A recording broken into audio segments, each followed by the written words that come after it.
মিছিল থেকে জামাতের পুতুল সরকারের প্রধান মোহাম্মদ ইউনুসের বিরুদ্ধে ক্ষোভের বিস্ফোরণ শুভেন্দুর। ভারতবর্ষের 30,000 মানুষ শহীদ হয়েছিল, ভারতের বিএসএফ এর 3,000 সৈনিক শহীদ হয়ে বাংলাদেশকে স্বাধীনতা দিয়েছে। মোহাম্মদ ইউনুসের জমি টমি নয়, ওর ভিটা জোর করে ইসকনের শাখা বন্ধ করে দেওয়া হলো বাংলাদেশের শিবচরে। ইসকনের শাখার নাম হট্ট, সেখানে বন্ধ করে দেওয়া হলো ইসকনের শাখা। কি হয়েছে? সেনাবাহিনী এসে গাড়িতে তোলে ইসকন ভক্তদের।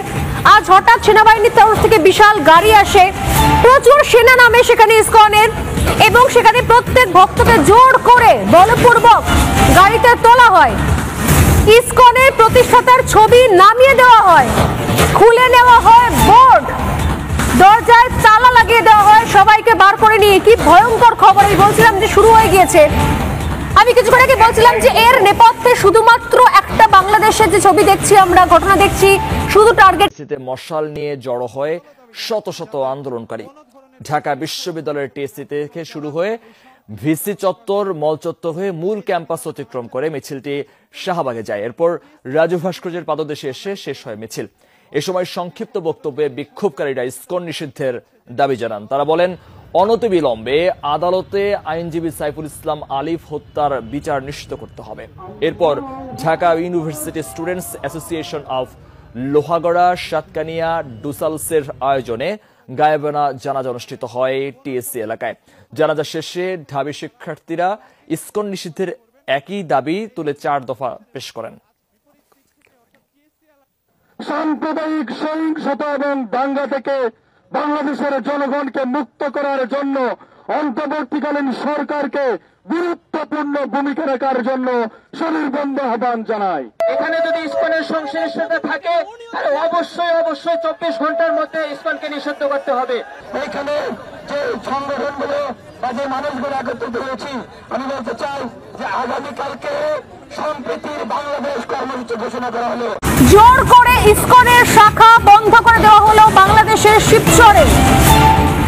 ইসকনের শাখার নাম হট্ট, সেখানে বন্ধ করে দেওয়া হলো ইসকনের শাখা। কি হয়েছে? সেনাবাহিনী এসে গাড়িতে তোলে ইসকন ভক্তদের। আজ হঠাৎ সেনাবাহিনীর তরফ থেকে বিশাল গাড়ি আসে, প্রচুর সেনা নামে সেখানে ইসকনের, এবং সেখানে প্রত্যেক ভক্তকে জোর করে বলপূর্বক গাড়িতে তোলা হয়।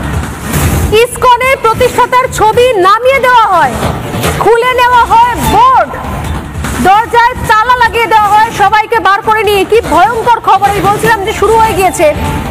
আমি কিছুক্ষণ আগে বলছিলাম যে এর নেপথ্যে শুধুমাত্র একটা বাংলাদেশের যে ছবি দেখছি আমরা, ঘটনা দেখছি, শুধু টার্গেট ইসকন নয়, আসলে নেপথ্যে মিছিল থেকে জামাতের পুতুল সরকারের প্রধান মোহাম্মদ ইউনুসের বিরুদ্ধে ক্ষোভের বিস্ফোরণ শুভেন্দুর।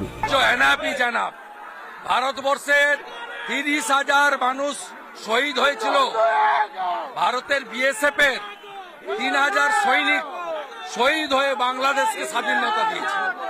মোহাম্মদ ইউনুসের জমি টমি নয়, ওর ভিটা জোর করে ইসকনের শাখা বন্ধ করে দেওয়া হলো বাংলাদেশের শিবচরে। ইসকনের শাখার নাম হট্ট, সেখানে বন্ধ করে দেওয়া হলো ইসকনের শাখা। কি হয়েছে? সেনাবাহিনী এসে গাড়িতে তোলে ইসকন ভক্তদের। আজ হঠাৎ সেনাবাহিনীর তরফ থেকে বিশাল গাড়ি আসে, প্রচুর সেনা নামে সেখানে ইসকনের, এবং সেখানে প্রত্যেক ভক্তকে জোর করে বলপূর্বক গাড়িতে তোলা হয়। ইসকনের প্রতিষ্ঠাতার ছবি নামিয়ে দেওয়া হয়, খুলে নেওয়া হয় বোর্ড, দরজায় তালা লাগিয়ে দেওয়া হয়, সবাইকে বার করে নিয়ে। কি ভয়ঙ্কর খবর! এই বলছিলাম যে শুরু হয়ে গিয়েছে। আমি কিছুক্ষণ আগে বলছিলাম যে এর নেপথ্যে শুধুমাত্র একটা বাংলাদেশের যে ছবি দেখছি আমরা, ঘটনা দেখছি, শুধু টার্গেট মশাল নিয়ে জড়ো হয় শত শত আন্দোলনকারী। ঢাকা বিশ্ববিদ্যালয়ের টিএসসি থেকে শুরু হয়ে ভিসি চত্বর, মল চত্বর হয়ে মূল ক্যাম্পাস অতিক্রম করে মিছিলটি শাহবাগে যায়। এরপর রাজু ভাস্কর্যের পাদদেশে এসে শেষ হয় মিছিল। এ সময় সংক্ষিপ্ত বক্তব্যে বিক্ষোভকারীরা ইসকন নিষিদ্ধের দাবি জানান। তারা বলেন, অনতিবিলম্বে আদালতে আইনজীবী সাইফুল ইসলাম আলিফ হত্যার বিচার নিশ্চিত করতে হবে। এরপর Dhaka university students association of Lohagara, Satkania, ডুসালসের আয়োজনে গায়েবানা জানাজা অনুষ্ঠিত হয় টিএসসি এলাকায়। জানাজা শেষে ঢাবি শিক্ষার্থীরা ইসকন নিষিদ্ধের একই দাবি তুলে 4 দফা পেশ করেন। সাম্প্রদায়িক সহিংসতা এবং দাঙ্গা থেকে বাংলাদেশের জনগণকে মুক্ত করার জন্য অন্তর্বর্তীকালীন সরকারকে গুরুত্বপূর্ণ ভূমিকা রাখার জন্য সুনির্বন্ধ আহ্বান জানাই। এখানে যদি ইসকনের সংশ্লিষ্টতা থাকে তাহলে অবশ্যই 24 ঘন্টার মধ্যে ইসকনকে নিষিদ্ধ করতে হবে। এখানে যে সংগঠনগুলো বা যে মানুষগুলো একত্রিত হয়েছি, আমি বলতে চাই যে আগামীকালকে সম্প্রীতির বাংলাদেশ কর্মসূচি ঘোষণা করা হলো।